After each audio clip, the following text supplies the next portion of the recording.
আজকে আমি তোমাদের সাথে শেয়ার করব কাঁচকলা আলুর রসা। এটা একটা সাবেকি রান্না, খেতে কিন্তু খুবই ভালো হয়। এখন প্রায় এই রান্নাটা উঠেই গেছে বলতে পারো, কিন্তু এই কাঁচকলার মধ্যে প্রচুর পরিমাণে আয়রন থাকে। যদি সপ্তাহে একদিন করে এই রেসিপিটা করে খেতে পারো তাহলে শরীরের মধ্যে কিন্তু আয়রনের ঘাটতি পূর্ণ হয়ে যাবে। তো আমি দেখো কাঁচকলা নিয়ে নিয়েছি, মানে বানানা নিয়ে নিয়েছি। এবার আমি ভালো করে ছুলে পরিষ্কার করে এরকম মাঝখান থেকে ফালি করে লম্বা লম্বা করে কেটে নিচ্ছি।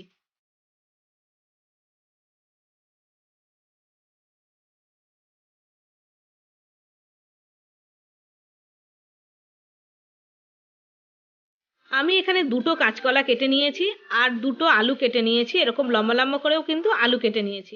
এবার কাঁচকলা আমি ধুয়ে পরিষ্কার করে নিয়েছি, আলুও ধোয়া হয়ে গেছে। কড়াইতে দিয়ে দিয়েছি সর্ষের তেল, এখানে 5 চামচ সর্ষের তেল দিয়েছি। তো প্রথমে আগে আলু আর কাঁচকলা আমি একসাথে ভেজে নিচ্ছি।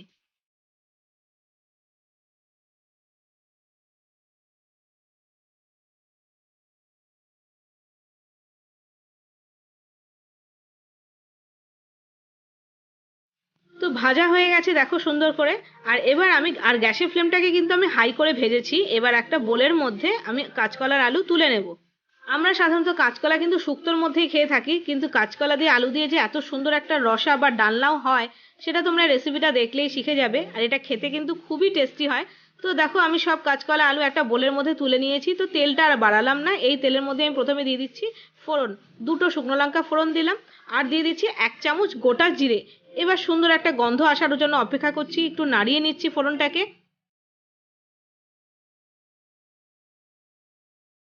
যখনই ফোড়নের সুন্দর গন্ধ এসে গেছে তখন আমি দিয়ে দিলাম টমেটো গ্রেট করে রাখা। এখানে আমি একটা মাঝারি সাইজের টমেটো গ্রেট করে নিয়েছি।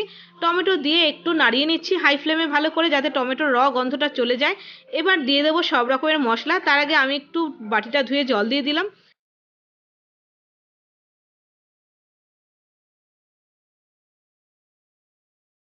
এবার আমি সব মশলা দিচ্ছি, দিয়ে দিলাম পরিমাণ মতন হলুদ, 1 থেকে 1.5 চামচ মতন দিয়ে দিলাম লঙ্কার গুঁড়ো, যেরকম ঝাল তোমরা পছন্দ করে দেবে। 1 চামচ দিয়ে দিলাম জিরের গুঁড়ো আর 1 চামচ দিয়ে দিলাম ধনের গুঁড়ো। আর দিয়ে দেবো পরিমাণ মতো নুন। পরিমাণ মতো নুনটা দিয়ে দেওয়ার পরে এবার সব মশলা দিয়ে ভালো করে কষাবো যতক্ষণ না তেল ছাড়ছে। আর আমি এখানে আদা দিলাম না, কারণ কাঁচকলা রসার মধ্যে আদাটা খুব একটা যায় না। তোমরা যদি আদা দিতে পছন্দ করো তো তোমরা আদা দিতেই পারো, কোনো প্রবলেম নেই। তো মশলার কালার দেখে বুঝতেই পারছো সুন্দর কষানো হয়ে গেছে, এবার তেলও ছেড়ে দিয়েছে।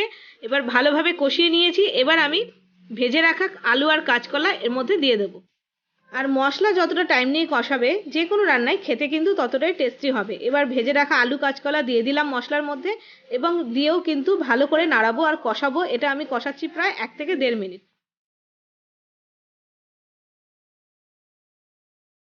আর মশলা কষাতে কষাতে আমি দিয়ে দিলাম মিষ্টি। আমি এখানে আমাদের টেস্ট মতো মিষ্টি দিলাম 1/2 চামচ। তোমরা আরেকটু মিষ্টির পরিমাণটা বাড়াতে বা কমাতে পারো। তো ভালো করে মশলা কষিয়ে নিয়েছি। মশলা দিয়ে আলু দিয়ে কাঁচকলা দিয়ে এবার দিয়ে দেবো পরিমাণ মতন ঝোল।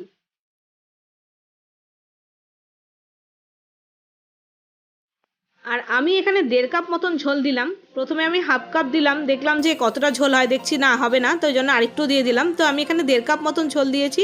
আর এবার গ্যাসের ফ্লেমটাকে সিম করে 5 মিনিটের জন্য ঢেকে দেবো। 5 মিনিট পরে চলে এসেছি আবার তোমাদের সামনে। তো দেখো ঝোল ভালো করে ফুটে উঠেছে। আর আমি কাঁচকলা আর আলু তোমাদের সামনে কেটে দেখাচ্ছি, সুন্দরভাবে গলে গেছে আলু আর কাঁচকলা।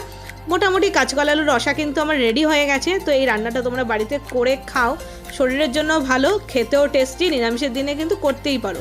তো দেখো আলুও সুন্দরভাবে গলে গেছে। এবার আমি নামানোর আগে দিয়ে দেবো একটু গরম মশলা আর ঘি। তো আমি তো ঘি দিচ্ছি না, তোমরা কিন্তু অবশ্যই এই রান্নাটায় ঘি দেবে। আর আমি এখন গ্যাসের ফ্লেমটা একদম সিম করে দিয়েছি, গরম মশলা দিয়ে দিলাম। এবার আমি বন্ধ করে দেবো আর গরম গরম ভাতের সাথে সার্ভ করব। তো ঘি আমি দিচ্ছি না, কারণ আমাদের বাড়িতে ঘি কেউ পছন্দ করে না। তো তোমরা কিন্তু অবশ্যই এই রান্নাটায় ঘি আর গরম মশলা দেবে।